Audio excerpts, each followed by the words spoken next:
The dust hadn't even settled from the last thunderous ride when Jake Morrison placed his weather-beaten boot on the chute rail. The crowd at the Amarillo Rodeo Arena barely had time to catch their breath, yet something in the air shifted, like the arena itself was holding its breath for what was about to unfold. Jake, a 45-year-old cowboy with silver in his beard and years carved into the creases of his leathery skin, didn't move like an aging man. He moved like the wind had taught him its rhythm, like his body had memorized every buck, every twist, every breath of a bull's fury.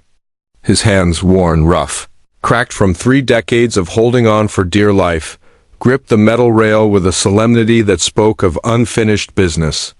Jake wasn't just climbing into another ride. He was stepping into the soul of a beast that had broken bones, sent dreams to the hospital, and turned legends into whispers. Beneath him, pacing with the storm of an untamed spirit, was Tornado to 1,800 pounds of raw, ruthless power. The bull's coat was pitch black, like the aftermath of a fire.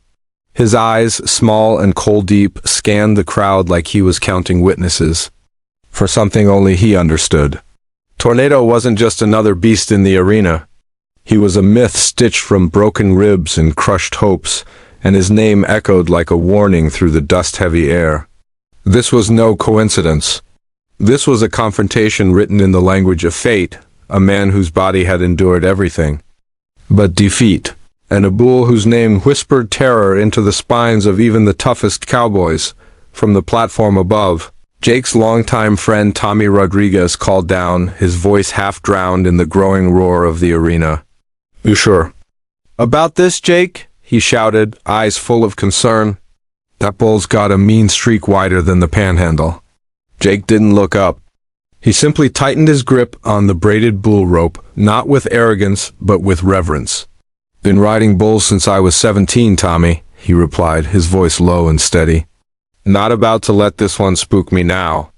But inside, in the places where old cowboys feel the truth before it arrives, Jake knew this ride was different.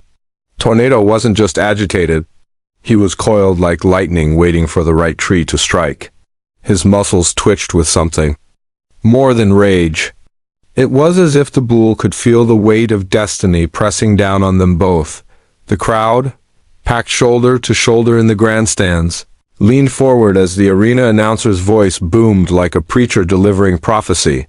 "Ladies and gentlemen, next up, Jake Morrison from Leach, Texas, attempting to ride the one, the only Tornado, folks. This bull has never been ridden the full 8 seconds. Not once." The stadium trembled with applause and dread. Jake lowered himself into the seat, every movement deliberate. He wrapped the rope one last time around his gloved hand, locking himself into a pact with the creature beneath him. For Jake, this wasn't just a ride, it was a prayer. A conversation with something older than language, wilder than fear. As the chute boss asked, "Ready?" and placed his hand on the gate, a hush swept the crowd. The only sound was Tornado's heaving breath, slow, heavy, volcanic, and the quiet creak of the chute as it prepared to open. In that suspended moment, the boundaries between man and beast dissolved. Jake wasn't just a rider, he was an offering, a vessel of every cowboy who had ever tasted the dust and dared to rise again. And the bull? Tornado was the storm sent to test the soul. Then, with a sound like thunder cracking open the sky, the gate flew wide. The wild does not choose its messenger, but the heart that listens will hear its call. The arena was still buzzing with disbelief when something no one could have predicted began to unfold before their stunned eyes. As if he understood her.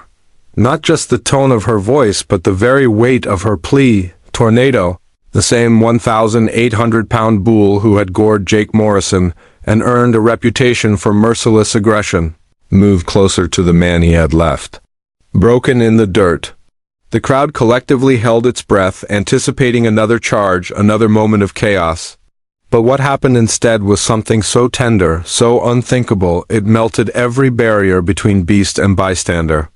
Tornado's massive head lowered once again, this time not in fury, not in the violence he was known for, but in gentle reverence.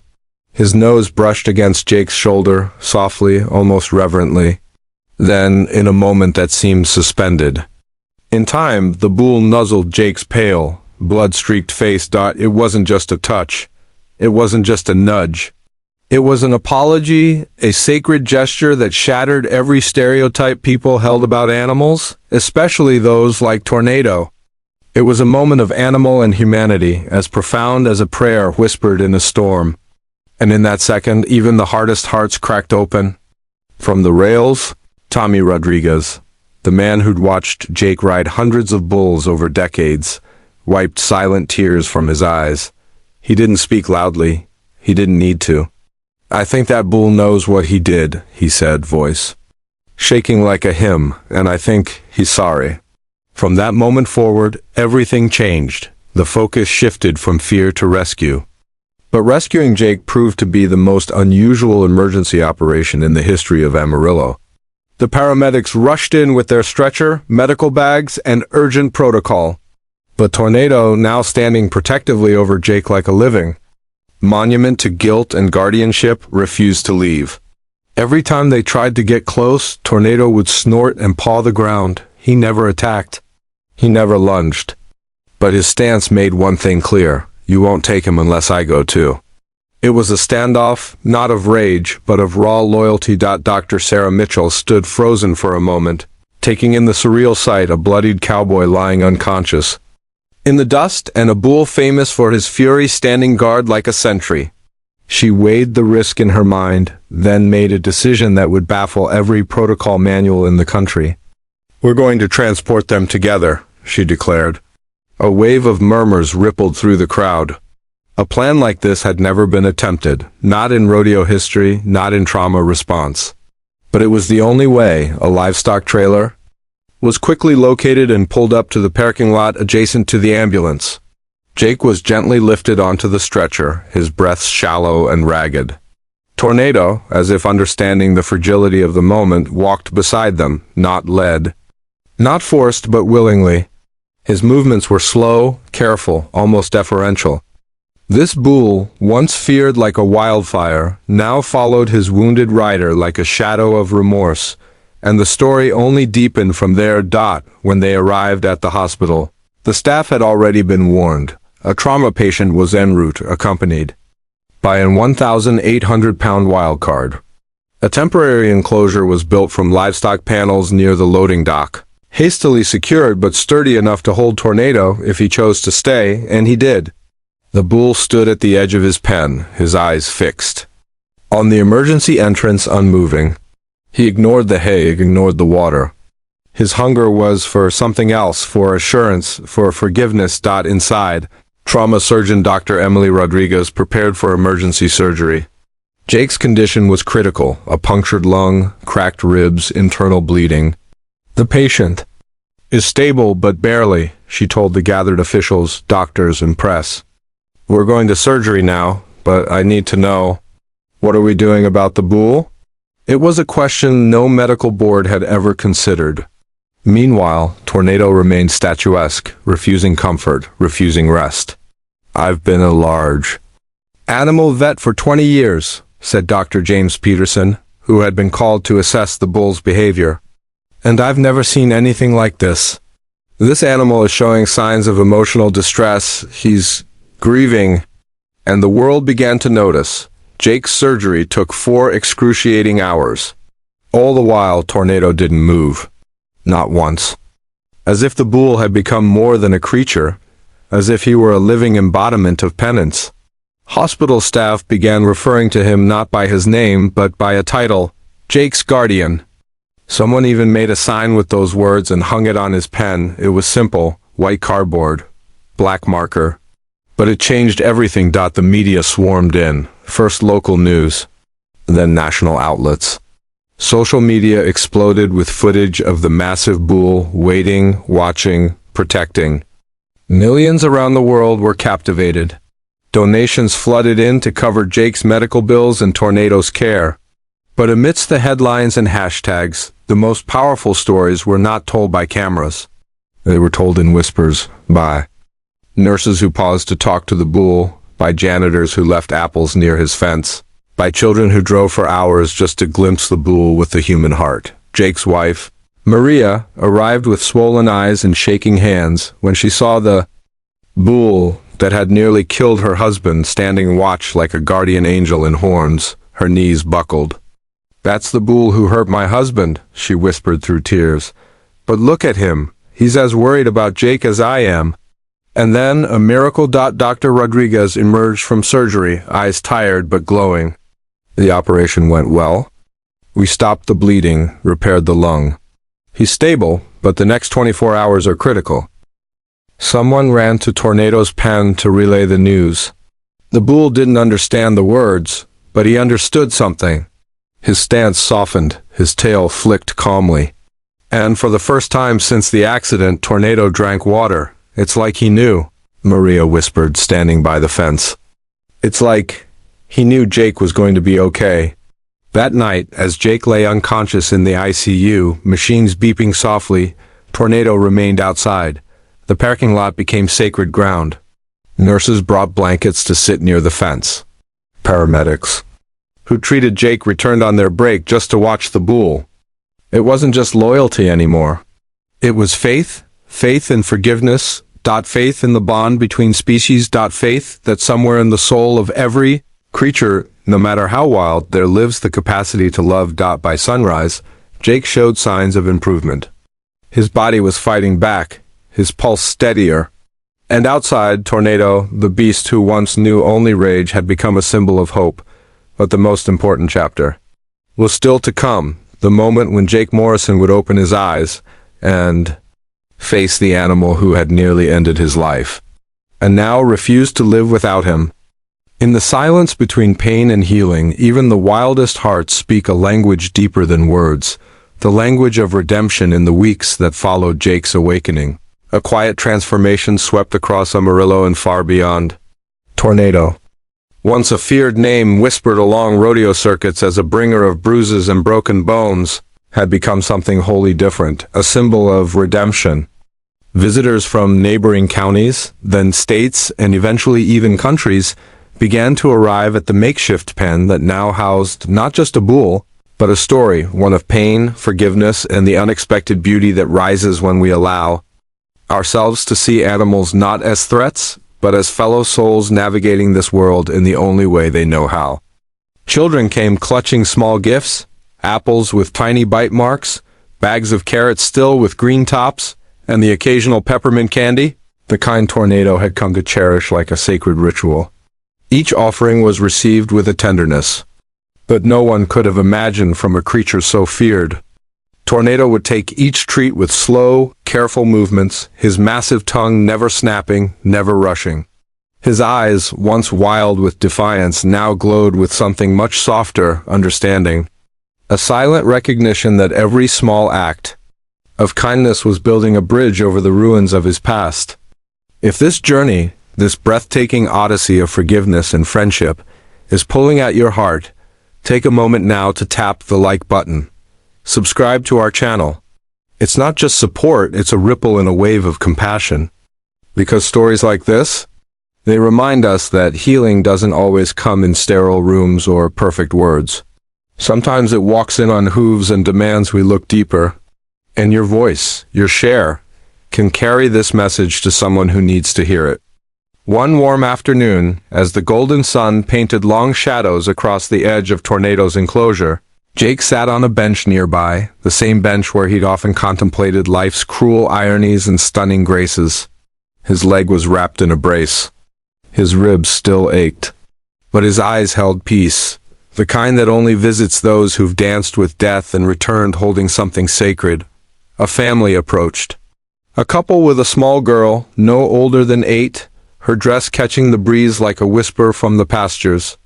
She held something in her tiny hand, a bunch of wildflowers, freshly picked and tied together with a piece of twine. Her steps were hesitant but curious. Jake turned and smiled, sensing something special. "Are you the cowboy who made friends with the bull?" she asked, her voice like a bell in a church long forgotten. Jake chuckled softly, tipping his hat. "That's right, sweetheart, this here is Tornado." She looked up at the massive animal, not with fear, but with awe, the way one might gaze at a monument. Or a saint. My mommy says you forgave him, she whispered. Even though he hurt you, is that true? Jake's smile faded into thought. He looked at Tornado, still calm, still watching. Yes, Jake finally said, I did. Sometimes when we get hurt, we're given a choice. We can hold on to the pain or we can try to understand it. And if we're brave enough, we can move forward. Me and Tornado, we chose forward. The girl stepped closer, held up her flowers over the fence. These are for Tornado, to say I'm sorry. That he was sad? The bull stepped forward, sniffed the bouquet, and paused.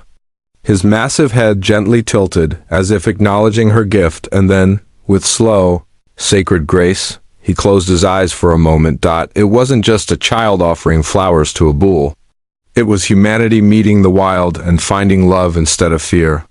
As Jake's physical therapy advanced and his body slowly reclaimed mobility, a new worry began to surface. The hospital had done everything it could, but Tornado couldn't remain in the parking lot forever. The thought of being separated from the bull who had become the anchor of his healing, his daily ritual, and his living reminder that second chances are real, it was unbearable. One night, as he and Maria sat together watching Tornado graze under a sherbet-pink sky, Jake broke the silence.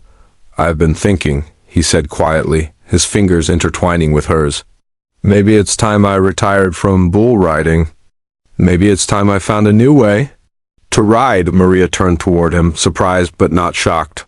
Her eyes, once filled with fear of the animal that had almost taken her husband, now held curiosity. What are you thinking? She asked. Jake looked out at Tornado, who lifted his head as if to answer too. There are a lot of bulls like Tornado, Jake said. Misunderstood, branded as dangerous when really they're just hurt. Or scared. What if I help them? What if I could work with them? Teach people that they're more than muscle and rage. That they feel, that they remember, that they can forgive. From this dream, Healing Hooves Sanctuary was born, 2 years later. Jake stood before a wooden gate etched with a carving of Tornado's face and the words, Healing Hooves, a place for second chances. The 200-acre ranch on the edge of Amarillo had become a sanctuary in every sense. Not just for animals, but for people, for veterans, for children with trauma, for families who had forgotten how to believe in miracles. Tornado was the first to arrive, and he never left. He wasn't just a resident, he was a symbol, a story that moved even the hardest skeptics. Visitors came from every corner of the world to see the bull, who had once brought fear and now brought peace. School children sat in circles as Jake shared stories not of conquest, but of connection. When people see Tornado now, Jake would tell them, they don't see a dangerous bull, they see a friend, a teacher, someone who taught all of us what it means to forgive. Tornado would walk up to the fence, towering but calm, and bow his head, allowing small hands to pet him, feed him carrots, and whisper secrets into his ears. Jake's transformation mirrored Tornado's, though his gait was slower. His strength returned, not in muscle, but in mission. He became an advocate, fighting for better treatment of rodeo animals, partnering with organizations to ensure bulls like Tornado were no longer forgotten once the spotlight faded. The accident changed everything, Jake explained during an interview for a national documentary. I spent 3 decades seeing bulls as something to defeat. Tornado showed me there's something to understand. Dr. Peterson, now head vet at the sanctuary, published groundbreaking research based on Tornado's behavior. What we've seen here challenges everything we thought we knew, he said. Tornado's relationship with Jake proves that bulls aren't just instinct, they're emotion, memory, maybe even empathy. Even Maria, once torn between fear and gratitude, now stood proudly beside her husband. That bull didn't just save Jake's life, she said. He gave Jake a new one. The sanctuary operated purely on donations with no admission fees. Some lessons, Jake always said, are too important to sell. Sponsors supported it, volunteers kept it running, and hearts, thousands of them, were changed forever. Every evening, as the Texas sky blazed with stars and the wind moved softly through the fields, Jake would return to that bench. Tornado would come too, pressing his massive head gently against Jake's shoulder. It was their ritual. Their peace. People ask me, Jake would often say, staring into the horizon, if I regret getting on Tornado that day. The truth is, I'd do it all over again. Because those 6.5 seconds, they led to everything that came after. They led to this. And as Tornado accepted one final peppermint candy, his favorite gift since the hospital days, the world, captured again in photos and memories, was reminded of something sacred. That love doesn't always arrive softly. Sometimes it charges in, breaks you, and rebuilds you in ways you never imagined. Jake and Tornado had begun with blood and dust. But their ending, it was all heart. A bond not born of fear or conquest, but of understanding. So now we ask you, what part of Jake and Tornado's story reached deepest into your heart? And how will you choose to view forgiveness, second chances, and the animals around you after hearing it? True healing begins not when the wounds are gone, but when hearts choose to forgive and walk forward, together.